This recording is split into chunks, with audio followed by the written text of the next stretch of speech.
Hello,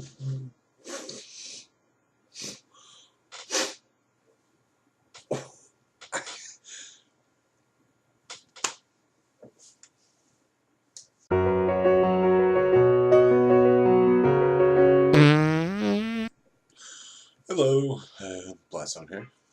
Welcome to this week's episode of True Blood Poisoned. Now, that's what I'm going to call it. I'm going to start calling it that. I'm going to do weekly review thing, talk about True Blood, the new episode that airs as I watch it, stuff like that. And, well, today's Sunday for me. It'll be Monday for you, but it will still be spoiler time, essentially. The reason why I'm calling it poison is because, when food spoils, it basically becomes poison, like food poisoning and stuff like that, and blood poisoning is a thing, so True Blood Poisoned, that's my whole little spin on it. I don't know, it was just something I literally came up with like 5 minutes ago in my head, so if somebody out there already came up with it, sorry, I don't know what to tell you. 5 minutes ago, it was just something that Tina was like, ooh, what if I did that? So it was an original thought. If that counts for anything, it was in my head. Anyways, sidetracked. Going to watch the episode, and I will be back, and I will pause, like what I'm doing, pause it and come back and whatnot, and talk to you as things happen. And yeah, okay, hold the hell up. This shit just started. We just got done with the last time on True Blood thing, and there's already a clusterfuck. Some creepy freaking monster shit's like trying to break out of some aura that's on the bridge where Suki's parents were killed because of her fairy blood, and well, partly to do with that, there was also some kind of like assassin or some shit that was, I think it was an assassin that was hired, or it was Warlow himself, I can't remember. It's in the past, I've got the gist of it, but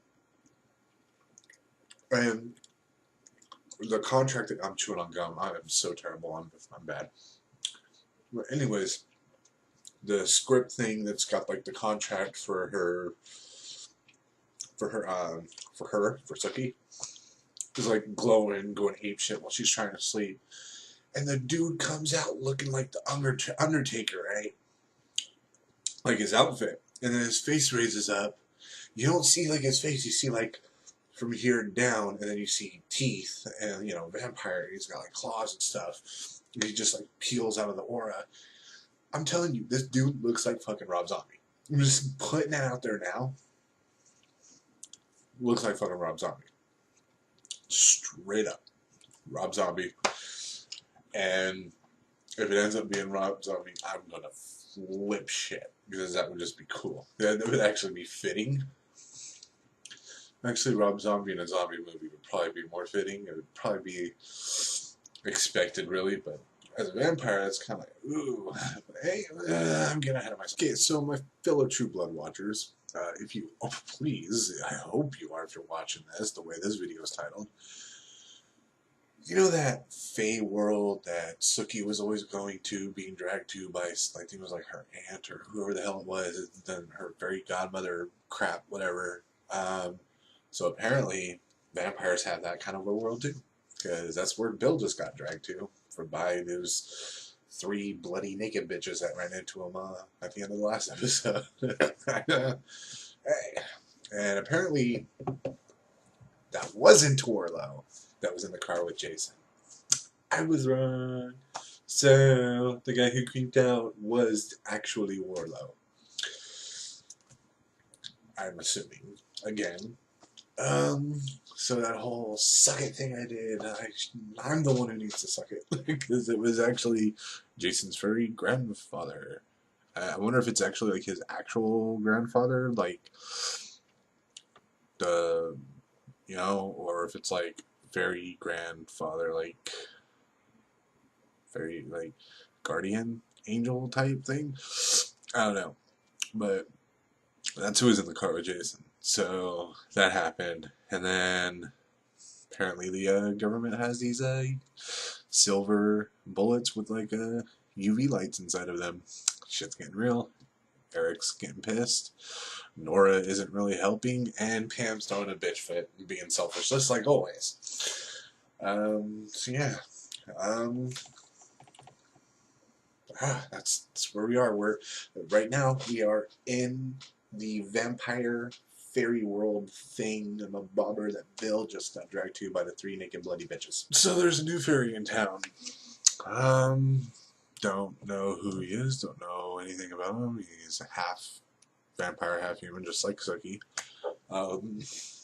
Which most of them are anyways, from the way things seem. So yeah, this is just crazy right now.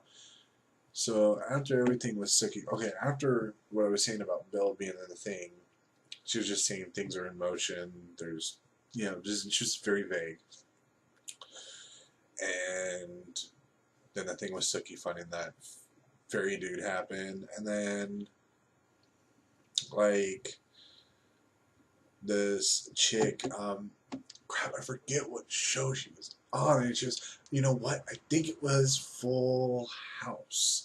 She was a little girl, and she was friends with Michelle. I think it was Michelle, the ones that the Olsen twins played, and they were like friends and stuff. I do believe that's her. She's the same person. I think that's her.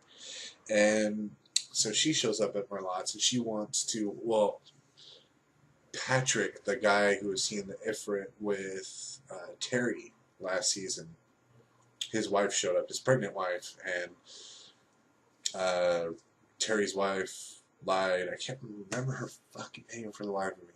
She lied and said that she was like, yeah, he left you for another woman, he did, and just a whole bunch of stuff. And I was like, that's eventually going to come out, and that's going to be a shitstorm eventually. I mean, but anyways, this girl approaches Sam. She's like some kind of like vampire unity society, some kind of like, rights activist that's trying to bridge the gap between like humans and vampires and other supernatural creatures and blah blah blah blah. So she approaches Sam. She's like, I know you're a shifter. Blah, blah, blah, blah. They go into his office. They have some kind of argument. Talks about being half black, half white. And her grandparents started a civil war or civil rights revolution, whatever that, but that, considering the fact that she's been like, she's had little guest roles in other things, before. I doubt she would just take a one-time role. So I think this is going to turn into something, honestly, because she was like a guest star, like a recurring guest role on Full House. I do believe it's the same girl. And she was also, she did other stuff too. I just can't remember what it is. Anyways, it was Full House or it was some other show. And if I'm not mistaken, I can't remember. See, it's just all these shows I watched over the years are just floating around, and it's just like clusterfuck. But anyways, I do believe that something's going to happen with this chick. Like some kind of story is going to develop with her and Sam and others and stuff. I absolutely love Lafayette's little bit with Emma, I think is the name of the Luna's daughter, who's like half shifter, half werewolf, which is just like a clusterfuck of its own. Their little tea party, and he's all dolled up and stuff, and his flamboyant ass. It's great. But yeah, and now we're back at the vampire version of the fairy world, or whatever it was that Sookie was dragged to. Well, we're in the Bill version of that now. What the fuck?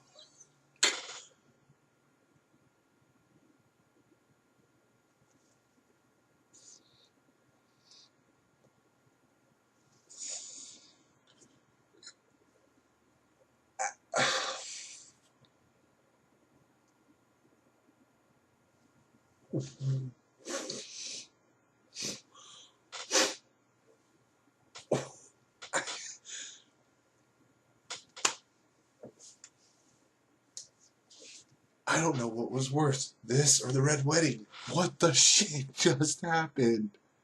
What the freaking... So, Bill's like unconscious. He's in the little fairy, the vampire world, and the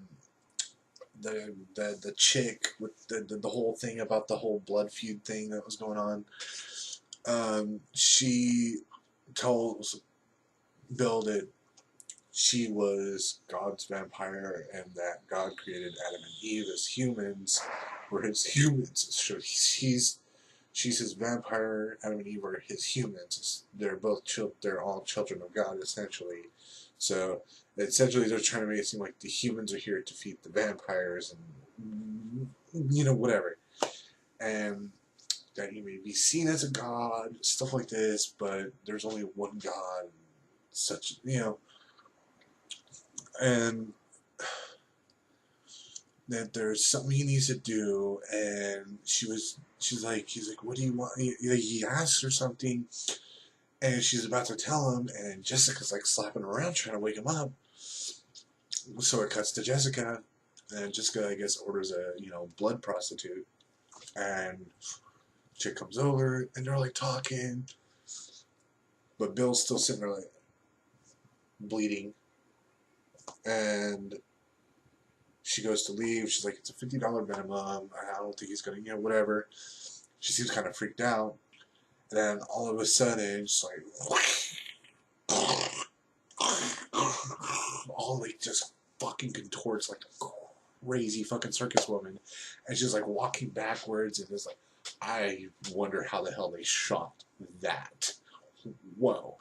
And then next thing you know, she's like kneels down in front of Bill, and she's all like this, and then just blood just flows out of her mouth. Total CGI right there. Just the blood flowing like that, and Bill's like, and it just goes right into him, and he basically just fucking sucks her dry mid-air. Doesn't even touch her.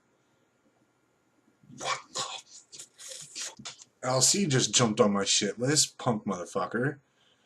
Why are you gonna kidnap Emma like that? That's some bullshit.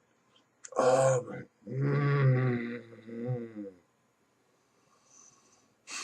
LC was like one of my favorite characters, and now he just shit all over it, man. And because of their actions, now that fucking support group place or whatever has all kinds of freaking evidence on them now. Fucking hell. Before that, which caused me to pause and everything, but before that, some dialogue happened with Suki and the grandfather and stuff, and apparently she can eradicate Warlow if she combines all her light into one burst, but that means that she won't be able to be Fae anymore, I guess. She'll lose all her fairy stuff and something of that nature. And once we hear, that was pretty much it. I mean, as far as important stuff that happened, there was the bit with Eric at the governor's mansion and stuff, and I guess they have contacts that block the glamour spell. But other than that, nothing really significant happened. But apparently Nora found something in the books that triggered something. She didn't really go into much detail about it yet. She said something about the people dragged, crap, I can never remember her name, dragged whatever into the sun, and something about we'll have salvation when two become one, both light and dark, which I think that's what Warlow is after, because Warlow is supposed to be the second in command, I guess, like the evil vampire chick, the first vampire. It's supposed to be her progeny, like her second, like, you know, and he's trying, I guess, essentially to achieve that goal. And since Suki's bloodline just revealed that they are, her bloodline is the first Fae, the first fairy, like they are the originals. So if you put those two together, along with the scripture that Nora's reading, you're going to think something along the lines of Warlow has to combine with Suki. But since Bill took over the power stuff, that because he drank all that blood, so I guess essentially he's a copy of her, which I think maybe that's how Warlow is the way Warlow is. Maybe that's how he is who he is and stuff. And that could be it. But it just seems like essentially the vampires have to combine with the Fae. And then there'll be some kind of like super being, I guess, like a lichen, where it's like the lichen in whatever the hell it was called in Underworld, you know, the super whatever the fuck Michael was. It was like lichen in something. I don't know. Fucking Alcide. Okay, so we essentially end off with, I guess, Jessica going into some kind of prayer, and then Bill can see the future. Not sure what to really think about everything that just happened. I mean, you know, I don't know. I mean, it's confusing in a sense because there's not really much detail as to what exactly Bill is. There's all these vague subtleties, but nothing is really clear. And I get that. It's a show. It's got 12 episodes for each season, and we've got to do something. I mean, they're hour-long episodes. They've got to do something to drag it on enough to where people keep coming back. I understand that. But I just hope it becomes clear within the next 2 episodes. I just hope that some things get cleared up. I hope the grandpa sticks around more. I hope he plays a deeper role. I hope that Warlow is Rob Zombie, because that would just be sick. I hope Sam gets Emma back. I really do.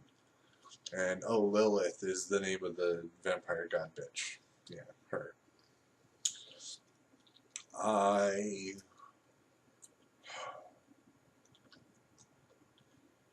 just hope for things to level out. Just not necessarily calm down, because there has to be something. There has to be a drive for the storyline. There has to be conflict. There has to be drama. Otherwise, there is no show. Otherwise, it's just basically a sitcom, and that's not what this is. This is not a sitcom. It's a drama. It's a suspense. It's a thriller. It's deep. It's a story. It's, you know, so there's got to be drive to it. But I just hope that there's some kind of moment to take a breath and then let shit happen. You know, that would be cool if, like, calms down at the end of one episode, but it leads on to where people come back, and in the next episode shit gets real. Like, that would be cool if they could do that, like, right smack dab in the middle. Like 6 episodes, like, okay, we took care of this, everything's calm for now, let's hold hands and sing Kumbaya. Well, not really that, but let's, you know, enjoy each other's company and relax. Next episode, yeah, that was fun. Okay. Oh no, shit's going down again. We just anyway. Not sure what I want to do for the thumbnail this time. Should I do another True Blood photo? I can go back and take a screenshot. Anyways, if you enjoyed this video, subscribe for more. I will be doing these weekly until the season finale. Yeah, and like this video if you did. I mean, like it. You know, I mean, come on. Comment, share, all that wonderful stuff. Again, I am BlastHound. This was True Blood Poisoned. Perish.